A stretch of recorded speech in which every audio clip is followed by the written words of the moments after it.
The last hours of Johnny Johnson, a town's worst nightmare. Hello, friends.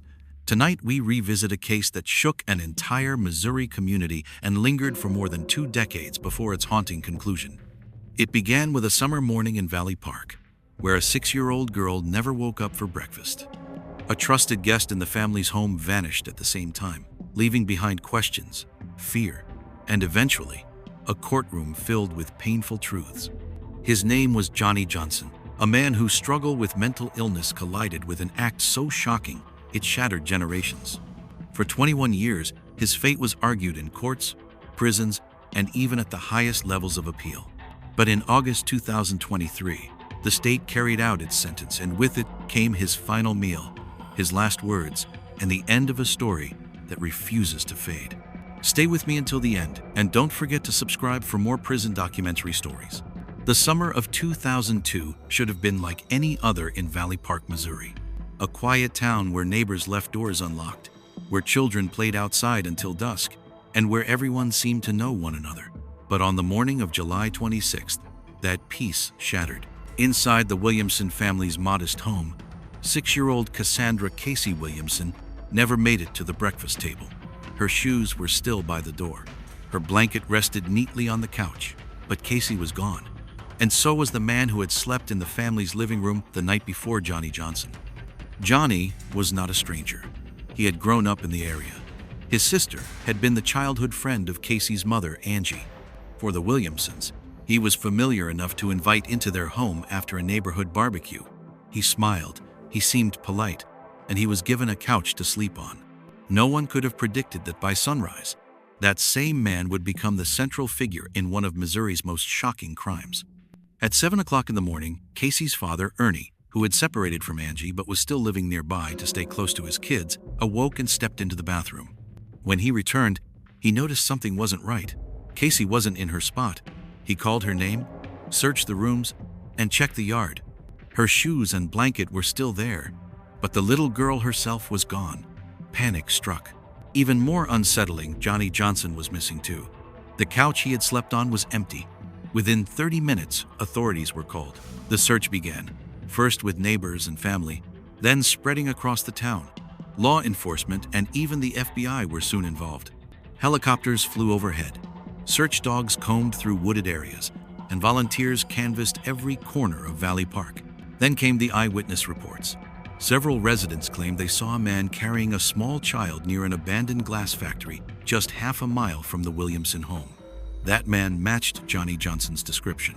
Johnson was quickly tracked down. At first, he denied everything, calm, distant, as though nothing had happened. But under questioning, his story began to crack. Soon, he confessed to leading Casey away from her home that morning. He had taken her to the old glass factory, a decaying structure filled with broken windows, rusted machinery, and shadows. Search teams shifted their efforts, scouring the crumbling site. Then came the discovery that would devastate the entire town. Beneath shattered concrete, in a pit of debris, lay the body of 6-year-old Casey Williamson. The autopsy confirmed what investigators feared. She had been struck multiple times in the head with bricks and rocks, causing catastrophic injuries. The signs of attempted sexual assault were also present. The crime was brutal, chaotic, and deeply personal. Valley Park was left reeling. To understand this crime, we must look at the men behind it. Johnny Johnson was 24 years old at the time of the killing. He had a criminal record for burglary, and more troubling, a long history of psychiatric illness.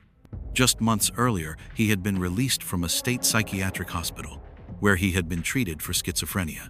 Doctors had noted his hallucinations, paranoia, and violent tendencies. But when he was discharged, the system lost track of him. He stopped taking his medication, spiraled into delusions, and eventually found himself in Valley Park on that fateful night.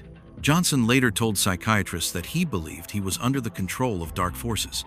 In his twisted state of mind, he imagined Casey was somehow tied to the voices in his head. Whether he fully understood his actions became the central question in his trial and appeals. In January 2005, Johnny Johnson's case went before a jury in St. Louis County.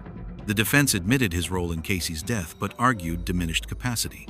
They claimed his severe mental illness prevented him from fully understanding or controlling his actions. Psychiatrists testified that he was experiencing hallucinations and delusions at the time, but the prosecution countered with their own experts. They argued that Johnson demonstrated awareness and planning. He led Casey out of the house quietly while her family slept, guided her to a secluded spot, and attempted to cover his tracks. That, they argued, showed intent. The jury deliberated, torn between the tragic reality of mental illness and the undeniable brutality of his crime. On January 18, 2005, the verdict was announced: guilty of first-degree murder. 2 months later, on March 7th, Johnson was sentenced to death, along with 3 consecutive life sentences for armed criminal action, kidnapping, and attempted sexual assault.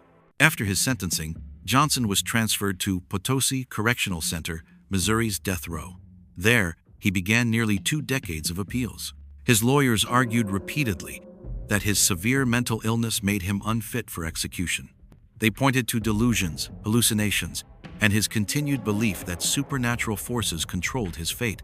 In 2023, his attorneys presented chilling evidence. Johnson believed that his execution was orchestrated by Satan to trigger the end of the world. He claimed the state was playing God and that his death would open the gates of hell. These delusions, his lawyers argued, meant he could not rationally comprehend his punishment. On July 31st, Johnny Johnson was moved to Missouri's execution facility under heavy guard. His final hours were quiet, monitored constantly by guards. He spent the evening in a holding cell where chaplains visited him and his lawyers made last-minute pleas. The next morning, he was granted his final meal. Johnson chose a bacon cheeseburger with curly fries and a strawberry milkshake. He ate calmly, speaking little, his demeanor described as resigned rather than fearful. By evening, the execution chamber was prepared. Witnesses, a handful of journalists, officials, and a prison chaplain filed into the viewing area. No family members attended. At 6:33 in the evening, Johnny Johnson was strapped to the gurney. He offered final words written in a brief note. God bless. Sorry to the people and family I hurt. There were no rants about Satan, no delusions spoken aloud, just those few words. The lethal injection was administered. Within moments, his eyes closed, his chest rose one final time, and he was gone. Missouri officials declared the execution carried out without complications. In the years following her death, the abandoned glass factory was demolished. Community efforts created scholarships and safety fairs in Casey's memory. But for many, the scars never healed. No matter where one stands, the story of Johnny Johnson remains a haunting reminder of how one night of misplaced trust and untreated illness led to tragedy, and how its echoes continue to shape lives long after the execution chamber fell silent. Casey's life was stolen in silence, and while the courts delivered justice, the scars on her loved ones never truly healed. Johnson's final words, a brief apology and blessing, closed his chapter, but they did not erase the pain left behind. This case forces us to ask hard questions. How should society respond when mental illness collides with acts of violence? Can justice ever balance the immeasurable cost of a child's life? If this story moved you, please subscribe and stay with us as we continue to bring more prison documentary stories that seek to remember, reflect, and never forget.